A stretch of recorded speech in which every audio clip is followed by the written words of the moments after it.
ಕ್ರಿಸ್ತರಲ್ಲಿ ನನ್ನೊಲವಿನ ಸಹೋದರ ಸಹೋದರಿಯರೇ, ಆಗಮನ ಕಾಲ ನಮಗೆ ದೇವರ ಆಶೀರ್ವಾದವನ್ನು ತೆಗೆದುಕೊಂಡು ಬರುವಂತಹ ಕಾಲವಾಗಿದೆ. ಈ ಆಗಮನ ಕಾಲದಲ್ಲಿ ನಾವು ಪ್ರಭು ಯೇಸುವಿನ ಪುನರಾಗಮನಕ್ಕಾಗಿ ತಯಾರಿಯನ್ನು ಮಾಡುತ್ತೇವೆ. ಹಾಗೂ ಪ್ರಭು ಯೇಸು ಕ್ರಿಸ್ತರು ಈ ಧರೆಯಲ್ಲಿ ಜನಿಸಿದ ಅವರ ಜಯಂತಿಯ ಆಚರಣೆಗೆ ಕೂಡ ಸಿದ್ಧತೆಯನ್ನು ಮಾಡಿಕೊಳ್ಳುತ್ತೇವೆ. ಒಂದು ಕಡೆ ಸ್ಮರಣೆಯನ್ನು ನಾವು ಮಾಡಿದರೆ, ಮತ್ತೊಂದು ಕಡೆ ಭರವಸೆಯಿಂದ ಎದುರು ನೋಡುತ್ತೇವೆ ಪ್ರಭು ಯೇಸು ಕ್ರಿಸ್ತರ ಆಗಮನಕ್ಕಾಗಿ. 2020 ಜನವರಿ 15ನೇ ತಾರೀಕು ಹರಿಹರದ ಆರೋಗ್ಯ ಮಾತೆಯ ದೇವಾಲಯವನ್ನು ಕಿರಿಯ ಬಸಲಿಕಾ ಎಂದು ಘೋಷಿಸುವಂತಹ ಒಂದು ಕಾರ್ಯಕ್ರಮವನ್ನು ಆಯೋಜಿಸಲಾಗಿತ್ತು. ಈ ಕಾರ್ಯಕ್ರಮಕ್ಕೆ ಅಂದಿನ ಕರ್ನಾಟಕದ ಮುಖ್ಯಮಂತ್ರಿಗಳಾದಂತಹ ಶ್ರೀಯುತ BS ಯಡಿಯೂರಪ್ಪನವರು ಆಗಮಿಸಿ, ಅವರ ಜೊತೆಗೆ ವಿವಿಧ ಧರ್ಮಾಧ್ಯಕ್ಷರುಗಳು ಕರ್ನಾಟಕ ಹಾಗೂ ವಿವಿಧ ಕಡೆಗಳಿಂದ ಬಂದು ಕಾರ್ಯಕ್ರಮದಲ್ಲಿ ಭಾಗವಹಿಸಿದ್ದರು. ಮುಖ್ಯಮಂತ್ರಿಗಳು ಕಾರ್ಯಕ್ರಮಕ್ಕೆ ಬರುವುದಕ್ಕಿಂತ ಮುಂಚೆ ಒಂದು ವಾರಗಳ ಕಾಲ ಒಂದು ವಿಶೇಷವಾದ ತಯಾರಿ ನಡೆಯುತ್ತಾ ಇತ್ತು. ಈ ಮುಖ್ಯಮಂತ್ರಿಗಳ ಪ್ರಯಾಣ ಯಾವ ರೀತಿಯಲ್ಲಿ ಆಗುತ್ತದೆ ಅಂತ ಹೇಳಿ ದ ಟ್ರಾವೆಲ್ ಪ್ಲಾನ್ TP ಅದು ಬಿಡುಗಡೆ ಆದಾಗ ಕೂಡಲೇ ಜಿಲ್ಲೆಯ ವರಿಷ್ಠಾಧಿಕಾರಿಗಳು ಹಾಗೂ ಜಿಲ್ಲಾಧಿಕಾರಿಗಳು ಸ್ಥಳವನ್ನು ಭೇಟಿ ನೀಡಿ ಪರಿಶೀಲನೆ ಮಾಡುತ್ತಾ ಇದ್ರು. ಪೊಲೀಸಿನವರು ಕೂಡ ಸಿಬ್ಬಂದಿಯವರು ಆಗಾಗ ಅಲ್ಲಿಗೆ ಆಗಮಿಸಿ ಎಲ್ಲ ತಯಾರಿಯನ್ನು ನೋಡಿಕೊಳ್ತಾ ಇದ್ರು. ನಾವು ಈ ಒಂದು ಕಾರ್ಯಕ್ರಮಕ್ಕೆ ಸಿದ್ಧತೆಯನ್ನು ಮಾಡಬೇಕಾದ್ರೆ ಅಲ್ಲೊಂದು ಮಾಕಿಂಗ್ ಟೆಸ್ಟ್ ರೀತಿಯಲ್ಲಿ ಇರ್ತದೆ ಅಂತ ಹೇಳಿದರೆ, ಒಂದು ಅಣುಕು ರೀತಿಯಲ್ಲಿ ಒಂದು ಕಾರ್ಯಕ್ರಮವನ್ನು ನಾವು ಮಾಡಿದಾಗ ಆ ಕಾರ್ಯಕ್ರಮ ಯಶಸ್ವಿ ಆಗ್ತದೆ. ಕಾರಣ ಏನು ಅಂತ ಹೇಳಿದ್ರೆ, ಹಿಂದೆಯೇ ಅದಕ್ಕೆ ನಾವು ತಯಾರಿಯನ್ನು ಮಾಡಿಕೊಂಡಿದ್ದೇವೆ ಅಂತ ಹೇಳಿ.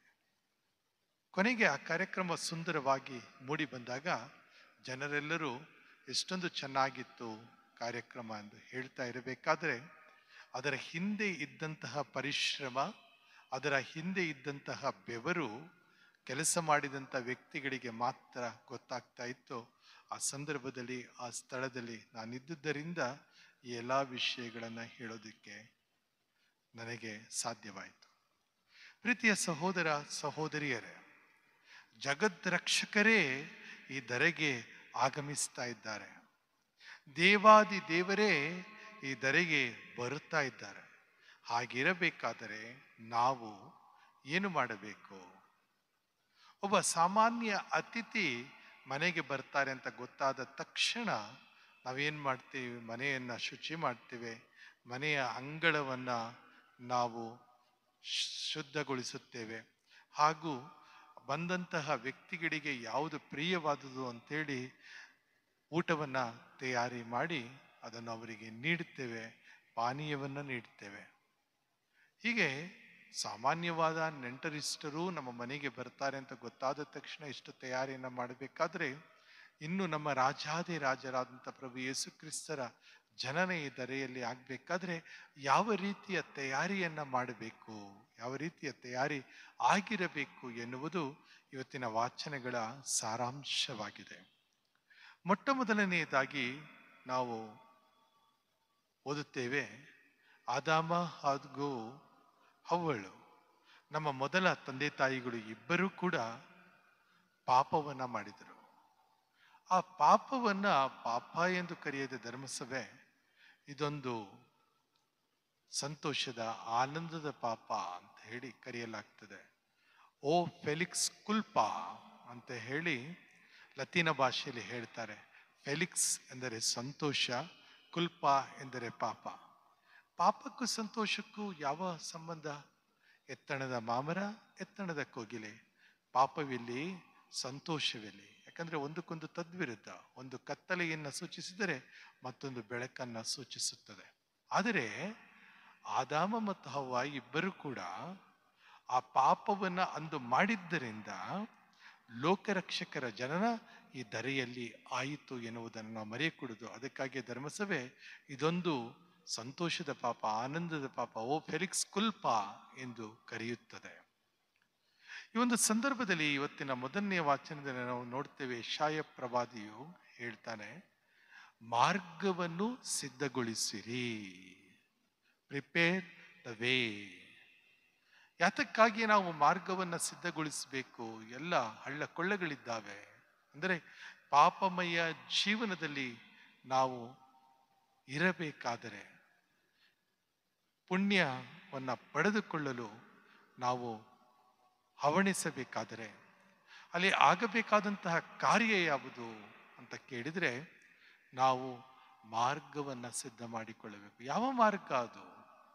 ಅದು ನಮ್ಮ ಕಣ್ಣು ಮುಂದೆ ಕಾಣುವಂತಹ ರಸ್ತೆ ರೀತಿಯಲ್ಲ. ಒಬ್ಬ ಯಾರಾದರೂ ರಾಷ್ಟ್ರೀಯ ನಾಯಕರು, ಒಬ್ಬ ದೊಡ್ಡ ಅಧಿಕಾರಿಗಳು ಬರ್ತಾರೆ ಅಂತ ಹೇಳಿದ್ರೆ, ನಮ್ಮ ಊರಿನ ರಸ್ತೆ ಬಹಳ ಸುಂದರವಾಗಿ ಶೃಂಗರಿಸಲ್ಪಡುತ್ತದೆ. ಮಾತ್ರವಲ್ಲ, ರಸ್ತೆಯ ರಿಪೇರಿ ಕಾರ್ಯವನ್ನ ಆದಷ್ಟು ಬೇಗ ಮಾಡಿ ಮುಗಿಸುತ್ತಾರೆ. ಯೆಶಾಯ ಪ್ರವಾದಿಯು ನೀವೆಲ್ಲರೂ ಸಿದ್ಧವಾಗಿರಿ, ದಾರಿಯನ್ನು ಸಿದ್ಧ ಮಾಡಿಕೊಳ್ಳಿರಿ ಎನ್ನುವ ಪದದ ಅರ್ಥ ಆಧ್ಯಾತ್ಮಿಕ ದಾರಿ. ನಾವೆಲ್ಲರೂ ಕೂಡ ಪ್ರಭುವಿನೆಡೆಗೆ ನಡೆಯುವ ದಾರಿ, ಅದು ಆಕಾಶದೆಡೆಗೆ ಮುನ್ನುಗ್ಗುವಂತಹ ದಾರಿಯಾಗಿದೆ.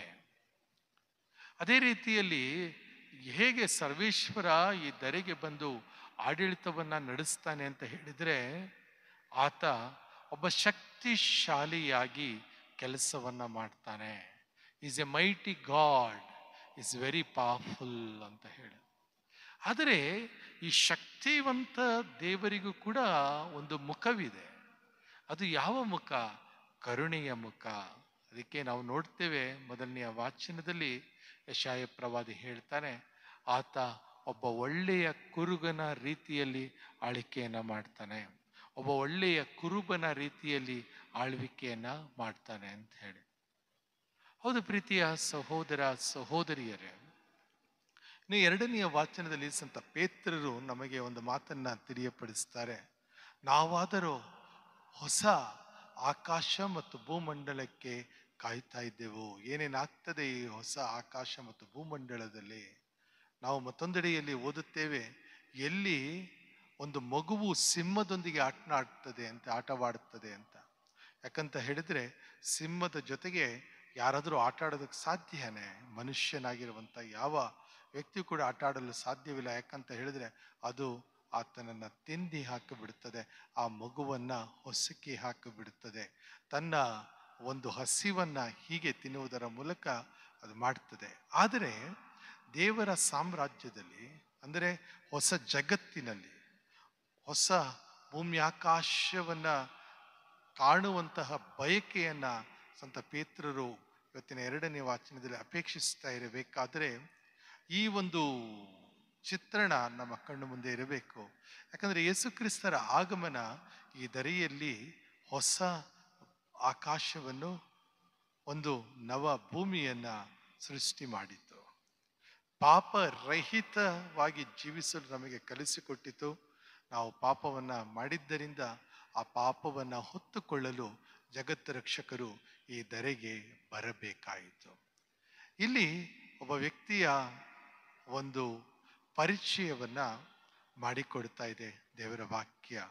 ಸ್ನಾನಿಕ ಯೋಹಾನರು ಬಂದು ಮಾರ್ಗವನ್ನ ಸಿದ್ಧಗೊಳಿಸಿರಿ. ಹಾಗೂ ಈ ಸ್ನಾನಿಕ ಯೋಹಾನರು ಹೇಳುವಂತ ಒಂದು ಮಾತನ್ನ ನಾವು ಇವತ್ತಿನ ಶುಭ ಸಂದೇಶದಲ್ಲಿ ಆಲಿಸುತ್ತೇವೆ. ಆತ ನನ್ನ ನಂತರ ಬಂದವನಾದರೂ ಕೂಡ, ಆತನ ಚಪ್ಪಲಿಯನ್ನ ಬಿಚ್ಚುವಂತಹ ಯೋಗ್ಯತೆಯನ್ನು, ಆತನ ಪಾದರಕ್ಷೆಗಳನ್ನ ಬಿಚ್ಚುವಂತ ಯೋಗ್ಯತೆಯು ಕೂಡ ತನಗೆ ಇಲ್ಲ ಎನ್ನುವ ಮಾತನ್ನ ಹೇಳ್ತಾರೆ. ಇದರಿಂದ ಸ್ನಾನಿಕ ಯೋಹಾನರಿಂದ ನಾವು ಏನನ್ನ ಕಲಿತುಕೊಳ್ತಾ ಇದ್ದೇವೆ? ಸ್ನಾನಿಕ ಯೋಹಾನರು ಒಬ್ಬ ವಿನಮ್ರ ವ್ಯಕ್ತಿ. He was very humble. ಅದೇ ರೀತಿಯಲ್ಲಿ ಸ್ನಾನಿಕ ಯೋವಾನರು ತಮ್ಮ ಜೀವನದಲ್ಲಿ ತನಗಾಗಿ ಏನನ್ನು ಕೂಡ ಇಷ್ಟಪಡೋದಿಲ್ಲ. ಆತ ತಿಂತ ಇದ್ದಂಥ ಆಹಾರ ಏನು ಅಂತ ಹೇಳಿ ಇವತ್ತಿನ ಶುಭ ಸಂದೇಶ ಹೇಳ್ತದೆ. ಆತ ತಿಂತ ಇದ್ದದ್ದು ಕಾಡಿನ ಜೇನು ಮತ್ತು ಹಲಸು ಅಷ್ಟೇ. ಆದರೆ ಅದನ್ನ ಸ್ವೀಕಾರ ಮಾಡ್ಕೊಳ್ಳೋದಕ್ಕೆ ನಾವು ಹಣವನ್ನು ಕೊಟ್ಟು ಅದನ್ನು ಕೊಂಡುಕೊಳ್ಳುವ ಅವಶ್ಯಕತೆ ಇಲ್ಲ ಪ್ರಿಯರೇ. ಆದರೆ ನಾವು ಒಂದು ತ್ಯಾಗಮಯ ಜೀವನವನ್ನ ನಡೆಸಬೇಕು. ಪ್ರಭುವಿನ ಯೇಸುವಿನ ಆಗಮನಕ್ಕಾಗಿ ಒಂದು ಸಿದ್ಧತೆಯನ್ನ ಚೆನ್ನಾಗಿ ಅರ್ಥಗರ್ಭಿತವಾಗಿ ಮಾಡಿಕೊಳ್ಳಬೇಕು ಎನ್ನುವಂಥದ್ದಾಗಿದೆ. ಇನ್ನು ನಾವು ಇವತ್ತು ಎರಡನೆಯ ಮೊಂಬತ್ತಿಯನ್ನ ಹಚ್ಚುತ್ತಾ ಇದ್ದೇವೆ. ಮೊದಲನೆಯ ಮೊಂಬತ್ತಿ ಭರವಸೆಯ ಸಂಕೇತ. It is the symbol of hope. ಇವತ್ತು ಎರಡನೆಯ ಭಾನುವಾರ ನಾವು ಹಚ್ಚುವಂತಹ ಆ ಒಂದು ಮೊಂಬತ್ತಿ ಏನಿದೆ ಅದು ಶಾಂತಿಯ ಸಂಕೇತವಾಗಿದೆ. It is the symbol of piece.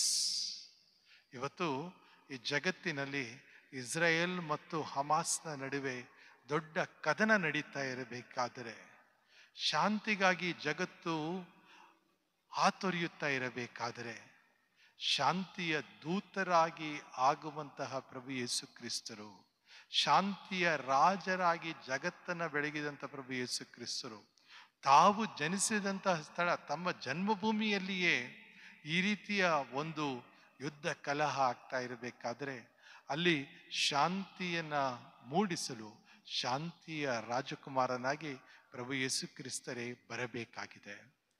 ಹೌದು, ಈ ಒಂದು ಸಂದರ್ಭದಲ್ಲಿ ಎರಡನೆಯ ಮೊಂಬತ್ತಿ ಅದು ಶಾಂತಿಯ ಸಂಕೇತವಾಗಿದೆ. ಇದನ್ನು ನಾವು ಮರೆಯಕೂಡದು.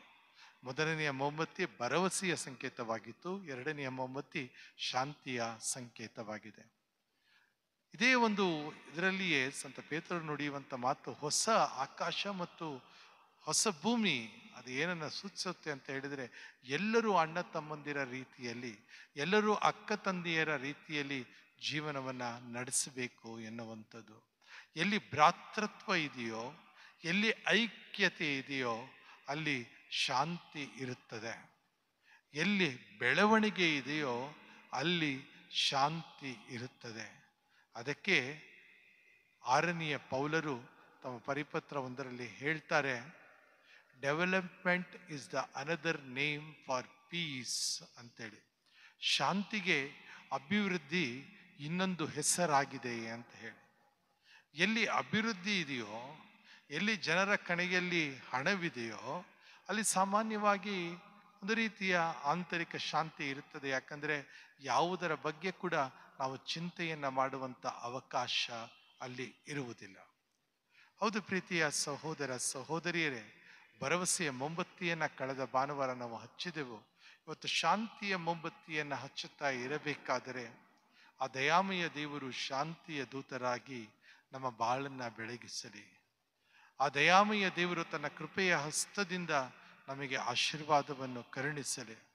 ಆ ದಯಾಮಯ ದೇವರು ನಮಗೂ ನಮ್ಮ ಕುಟುಂಬಕ್ಕೂ ಅವಶ್ಯವಾದಂತಹ ಶಾಂತಿಯನ್ನ ನೀಡಲಿ ಎಂದು ಪ್ರಾರ್ಥಿಸ್ತಾ ಇರಬೇಕಾದರೆ, ಪ್ರಭು ಯೇಸು ಕ್ರಿಸ್ತರ ಜನನೋತ್ಸವಕ್ಕೆ ನಾವು ವಿಶೇಷವಾದ ತಯಾರಿಯನ್ನು ಮಾಡುತ್ತಾ ಎರಡನೆಯ ಆಗಮನ ಕಾಲದ ಭಾನುವಾರದಲ್ಲಿ ನಾವು ಇರುವಾಗ ಪ್ರಭುವಿನ ಅನುಗ್ರಹ ಆಶೀರ್ವಾದ ನಮ್ಮ ಹೃದಯವನ್ನ ತುಂಬುವಂತಾಗಲಿ.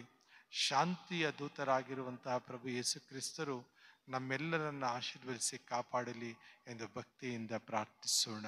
ಆಮೆನ್.